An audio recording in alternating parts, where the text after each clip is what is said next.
تمام انسانیت کے لیے اللہ رب العزت نے جس مذہب کو پسند کیا، جس دین کو پسند کیا، جس صراط مستقیم کو پسند کیا، جس طریقے کو پسند کیا، جس کی امامت کو پسند کیا، وہ اور کوئی نہیں، وہ ابراہیم علیہ السلام ہے۔ اب جب اللہ رب العزت نے ابراہیم علیہ السلام کے لیے فیصلہ کر لیا کہ ان کو تمام انسانیت کا امام بنانا ہے، تمام انسانیت کا امام،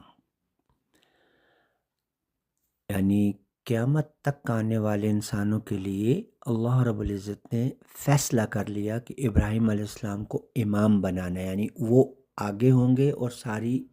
انسانیت ان کے پیچھے ہوگی، دین ان کا ہوگا، مذہب ان کا ہوگا، طریقہ ان کا ہوگا، ملت ان کی ہوگی، اتباع ان کی جائے گی۔ اب آیتیں آتی جائیں گی اور آپ اس کو پڑھتے جائیں۔ تو پھر اللہ تبارک تعالیٰ نے جب قال انی جاعلک للناس اماما، تو جب ان کو تمام انسانیت کے امام بنا دیا نا، تو اللہ رب العزت نے ان کو جو کعبہ شریف ہے، خانہ کعبہ جو ہے، اس کو پسند کر لیا ابراہیم علیہ السلام کے لیے اور تمام انسانیت کے لیے، اور اللہ رب العزت نے اس کو امن کی اور ثواب حاصل کرنے کی، تمام انسانیت کے لیے ثواب حاصل کرنے کی جگہ بنا دیا، گھر بنا دیا، اپنے گھر کو، خانہ کعبہ کو، اور وہاں اللہ رب العزت نے ابراہیم علیہ السلام کو نماز قائم کرنے کا کہا، اور وہاں ابراہیم علیہ السلام نے نماز قائم کی۔ اس جگہ کو اللہ رب العزت نے ابراہیم کا مصلی قرار دے دیا، تمام آنے والی انسانیت کے لیے، تمام آنے والی انسانیت کے لیے اللہ رب العزت نے ابراہیم علیہ السلام کو صلاۃ قائم کرنے کا حکم دیا خانہ کعبہ کے پاس، اور اس جگہ کو جہاں پہلی دفعہ ابراہیم علیہ السلام نے صلاۃ کو قائم کیا، اس جگہ کو کہا کہ وہ مقام ابراہیم ہے، جہاں ابراہیم علیہ السلام نے صلاۃ ادا کی، اور وہی صلاۃ تمام انسانیت کو، وہی صلاۃ جو ہے ادا کرنی ہے، قائم کرنی ہے، اسی طریقے پر جس طریقے پر ابراہیم علیہ السلام نے کی، اور اس طرح پھر وہ شروع ہوئی، اور یہ آج تک ہے اور ہمیشہ تک رہتی رہے گی۔ وہاں کوئی بت مت نہیں تھے، ٹھیک ہے، کیونکہ ابراہیم علیہ السلام اور اسماعیل علیہ السلام نے بتوں سے پاک کر دیا تھا، اللہ پاک نے انہیں حکم دیا تھا کہ آپ میرے گھر کو پاک کرو، طواف کرنے والوں کے لیے، اعتکاف کرنے والوں کے لیے، رکوع اور سجود کرنے والوں کے لیے۔ ابراہیم علیہ السلام نے ایک دعا مانگی اللہ رب العزت سے کہ اذ قال ابراہیم، جب کہا ابراہیم نے، رب اجعل، اے میرے رب، بنا دیجئے ھذا بلدن، یہ جو شہر ہے نا، جس شہر میں یہ خانہ کعبہ ہے،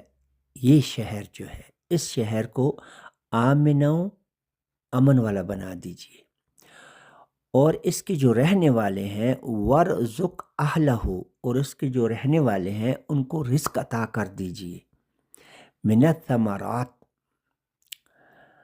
پھلوں میں سے اور ہر قسم کا رزق جو ہے ان کو عطا کر دیجئے، ہر قسم کا رزق ان کو عطا کر دیجئے۔ اور ساتھ یہ بھی کہا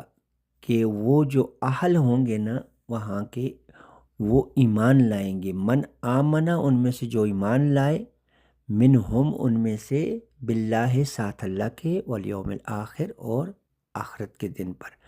یعنی اللہ رب العزت سے یہ دعا مانگی کہ وہ ایمان والوں کے لیے اس شہر کو امن والا بنا دیجئے، اور اس کے رہنے والوں کو رزق عطا فرما دیجئے۔ اچھا، پھلوں میں سے، اور پھر آگے کہا کہ ان میں جو کفر کریں گے نا، ان کو بھی اللہ تھوڑا بہت مزہ دے گا، تھوڑے بہت مزے، وہ بھی تھوڑی سی دیر کے لیے وہ بھی مزے اڑا لیں۔ قالا، کہا اللہ رب العزت نے، ومن کفر، اور جو وہ کفر کریں گے ان میں سے، اس رہنے والوں میں جو کفر کریں گے، اس شہر کے رہنے والوں میں، پر میں فَأُمَتِّعُهُ قَلِيلًا، بس تو وہ مزے کر لے، تھوڑے بہت فائدے نفع اٹھا لے، قلیلہ تھوڑے سے وقت کے لیے، قلیل وقت کے لیے، موت تک تھوڑے سے وقت کے لیے، ثم اضطرہ، پھر ان کے اوپر ایسا عذاب آئے گا نا جو ان کو بیقرار کر دے گا، اضطراب میں ڈال دے گا، انتہائی شدید قسم کا اضطراب جو ہوگا نا ان کو اس میں ڈال دے گا، الی عذاب النار، طرف اس عذاب کی جو آگ کا ہے۔ اچھا، وبئس المصیر، اور وہ بہت ہی انتہائی برا ٹھکانہ ہے، انتہائی بری جگہ ہے لوٹنے والی، جہاں لوٹایا جائے گا ان کو۔ قال ومن کفر، کس چیز سے کفر کریں گے؟ ملت ابراہیم سے جو کفر کریں گے۔ اب کعبہ کے اندر، خانہ کعبہ کے اندر اس وقت، اس زمانے میں سے لے کر ابھی اور آج سے لے کر آخر تک، قیامت تک آنے والے جو لوگ وہاں پر ملت ابراہیم سے منہ موڑیں گے، ملت ابراہیم کو چھوڑ دیں گے، ان آیات کے مطابق ملت ابراہیم کو چھوڑ دیں گے، کسی اور ملت کو، کسی اور مذہب کو فالو کرنے لگیں گے، وضاحت اس چیز کی ہے کہ ملت ابراہیم کی بنیاد اللہ پاک رکھ چکے ہیں ان آیات میں، وَإِذِ ابْتَلَىٰ إِبْرَاهِيمَ رَبُّهُ بِكَلِمَاتٍ فَأَتَمَّهُنَّ سے لے کر اب نیچے آ رہی ہیں، اسی ترتیب سے آیات آ رہی ہیں۔ سورہ البقرہ کے اندر اللہ رب العزت ذہن بنا رہا ہے تمام انسانیت کا، ایمان والوں کا، کہ کس طرح اللہ رب العزت نے ملت ابراہیم کو پسند کر لیا تمام انسانیت کے لیے، قیامت تک آنے والے انسانوں کے لیے، اور اس ملت کے ساتھ جو رہے گا وہ ہے جو کہ ایمان لایا، من آمن منہم، ان میں سے جو ایمان لایا، باللہ، ساتھ اللہ کے، یہ ہے ساتھ اللہ کے ایمان لانا، ملت ابراہیم علیہ السلام، اور یوم الآخر، اور آخرت کے دن پر وہ ایمان لایا۔ اور جو کفر کرے گا وہ تھوڑے سے مزے لے لے دنیا کے، اور اس کے بعد اس کے لیے ہمیشہ کا عذاب ہے۔